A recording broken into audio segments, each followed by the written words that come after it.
Ahojte všetci, priatelia, vítam vás dneska pri mojom prvom takom pilotnom audio, ako by som to nazval, audio podcast z auta, pretože to nahrávam cestou z práce. Mám takýto čas, zhruba pol hodinku sa sám sebe si tu rozprávať na rôzne témy, na rôzne také myšlienky, ktoré ma napadnú, a dnešný prvý diel by mal byť na tému low carb stravovanie, ktoré určite poznáte. Low carb z názvu, ako už vyplýva, znamená nízke sacharidy, low carb. Ale pozor, treba dávať, lebo to nie je taký ten typický low carb typu keto, kedy už tie sacharidy sa blížia minimu a možno až na hranici 0, čiže žiadne sacharidy, kedy prechádza telo do stavu ketózy. Ale low carb v mojom ponímaní na ten štýl, kedy tie sacharidy ešte v strave sa bežne vyskytujú, pretože v strave kulturistu podľa môjho názoru sú veľmi potrebné sacharidy, ale vo veľmi malom obmedzenom množstve, teda 50 gramov, 100 gramov sacharidov na deň maximum. Takýto štýl stravovania praktizoval napríklad veľmi známy a úspešný kulturista Frank Zane, ktorý takto dlhodobo profitoval z toho a udržiaval si perfektnú formu, nízke percento telesného tuku prakticky po celý svoj život, a ešte dneska tuším, že má ten chlap možno už aj 80 rokov, stále trénuje a stále sa drží týchto stravovacích zásad, čiže nízke sacharidy, vyhýbať sa v podstate veľkým množstvom komplexných sacharidov, čo v dnešnej dobe kulturisti hlavne preferujú tie komplexné sacharidy. Kedysi to tak nebolo. Tí kulturisti mali bežne viac tukov v strave ako dnes. Dneska sa kulturisti tukom vyhýbajú ako čert krížu. Kedysi to tak nebolo. Celkovo tie makronutrienty mali kedysi kulturisti trošku posunuté, čiže ako som spomenul, trošku viacej tukov, ale menej sacharidov a hlavne menej komplexných sacharidov, lebo kedysi toľko cukru v strave nebolo ako je dneska. Dneska máte cukor všade. Takže hlavne vyhýbať sa. Bolo úplne bežné, že kedysi sa kulturisti vyhýbali bielej múke, rafinovanému cukru. V podstate to bolo niečo pre nich zakázané. A tie sacharidy čerpali hlavne, primárne z ovocia, zo zeleniny, z času na čas jednoznačne ryža, varená ryža, dusená ryža, zemiaky, možno v Amerike bataty, teda sladké zemiaky. A to je všetko, to sú vlastne veškeré zdroje sacharidov, ktoré kedysi zvykli kulturisti využívať. A tento štýl stravovania sa mi zapáčil a snažím sa mu približiť aj v dnešnej dobe. A keto, keď sa vrátim ku ketogénnej diete, kedy sa telo dostáva do stavu ketózy a berie ako primárny zdroj energie tuky, určite sa nájde množstvo priaznivcov tohto stravovacieho štýlu. Sám som si to na vlastnej koži niekoľko mesiacov, dokonca opakovane vyskúšal. Táto strava má množstvo benefitov. Telo nie je závislé na strave, v podstate prestávate byť otrokmi toho stravovania, máte viacej energie, efektívnejšie funguje to telo. Ale v spojení s kulturistickou prípravou, s kulturistickým tréningom, kedy sa snažíte budovať svalovú hmotu, mi ketóza a taký ten až pri veľký deficit sacharidov, toto mi veľmi nešlo dokopy, pretože vy keď si odcvičíte poctivý tréning, jednoducho potrebujete doplniť tie zásoby glykogénu, potrebujete naťahať tie sacharidy do svalu a ten sval je potom plný. Cítite, že tá regenerácia je taká, aká by mala byť, a presne toto som ja vlastne strádal, keď som nemal sacharidy v strave. Tie svaly boli ploché, prázdne, nedostatočne som regeneroval. Dokonca ma začali pobolievať kĺby, ale možno, že to nesúviselo s tým deficitom sacharidov, ale jednoducho necítil som sa tak dobre, ako keď som tie sacharidy tam mal. A čo som to chcel povedať ešte? V podstate tá regenerácia nebola taká optimálna, ako by som si predstavoval. A napumpovanie pri tréningu takisto, skrátka, tréningy v ketóze a napumpovanie jednoducho ako keby vymyslo. Aspoň v mojom prípade to bolo tak.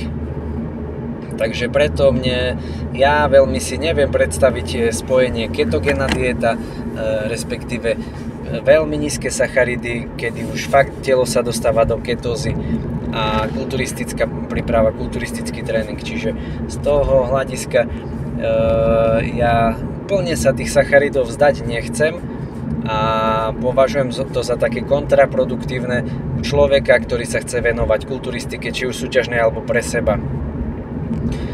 Čiže to by bolo, čo sa týka týchto vecí. A chcel som ešte spomenúť jednu vec, ale sám si na ňu teraz musím spomenúť.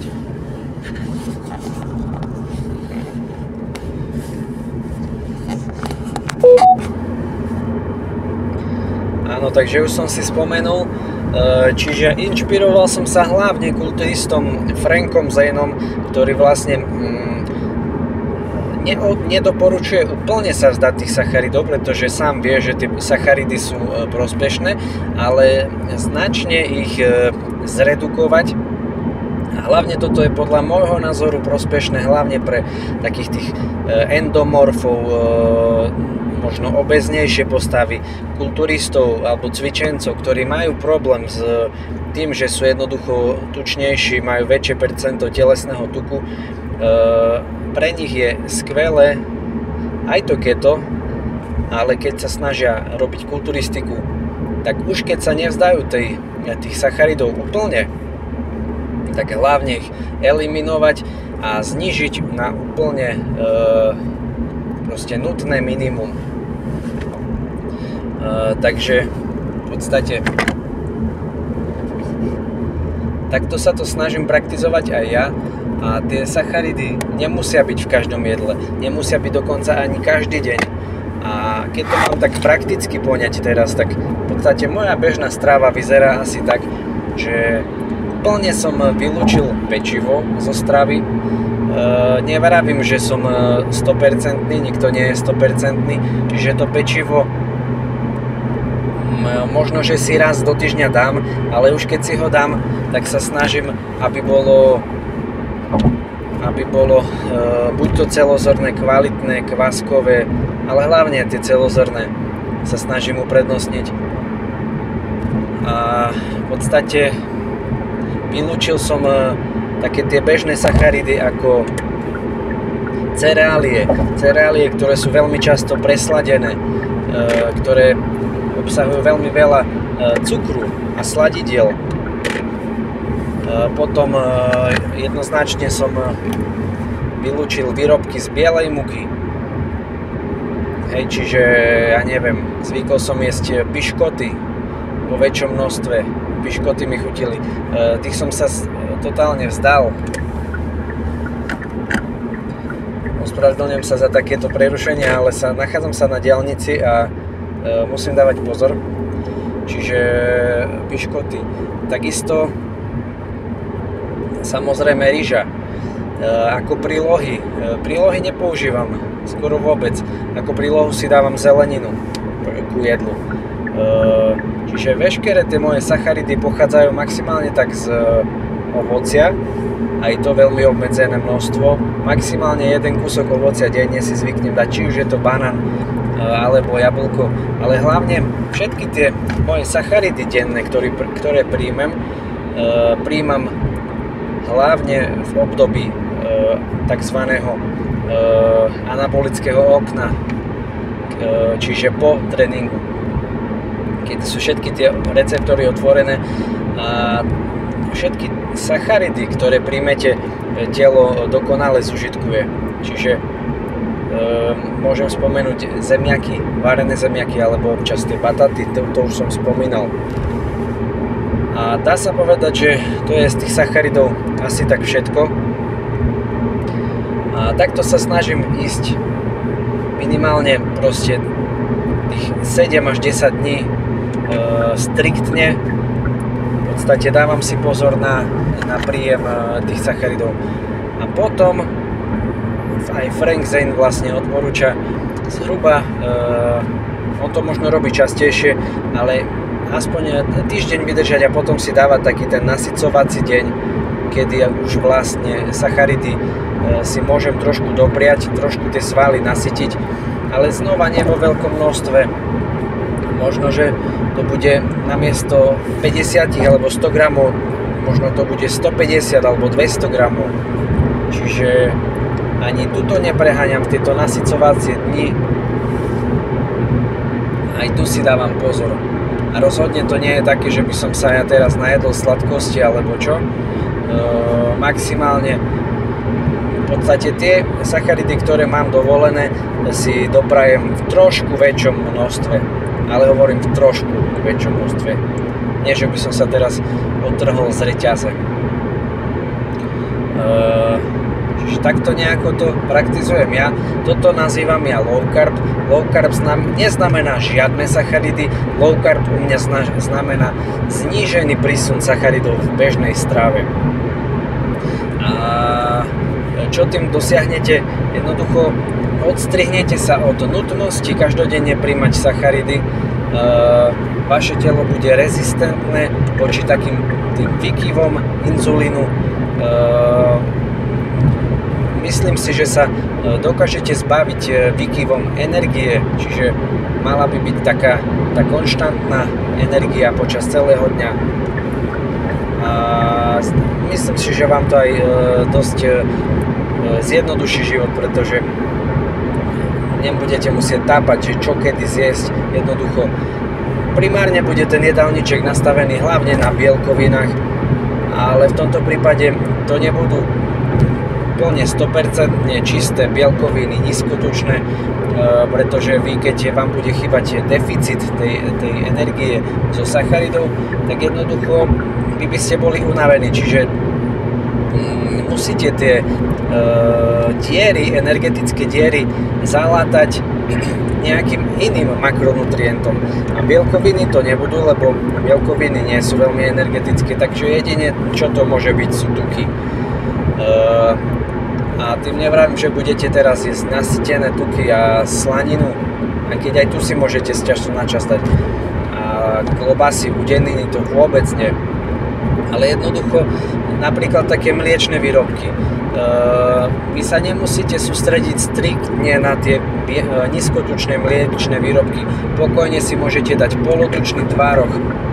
Pokojne si môžete dať aj maslo, dajme tomu.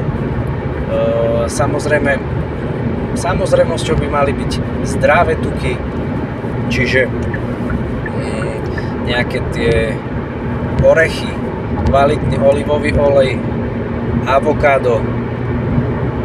Ale hovorím aj čo sa týka mäsa, vy sa takisto nemusíte sústrediť len na tie najchudšie druhy mäsa, ako je kurácie mäso, morčacie mäso, teda hydina, ryby.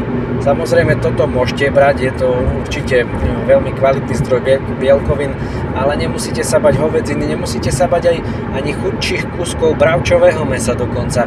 Nemusíte sa takisto bať ani vnútornosti. Pozor len veľký na udeniny. Toto neodporúčam. Čo sa týka vajec, jednoznačne veľmi kvalitný zdroj bielkovín. Jedzte ich celé, nebojte sa žltok, je to mýtus. oddelovať žltka a nejesť ich.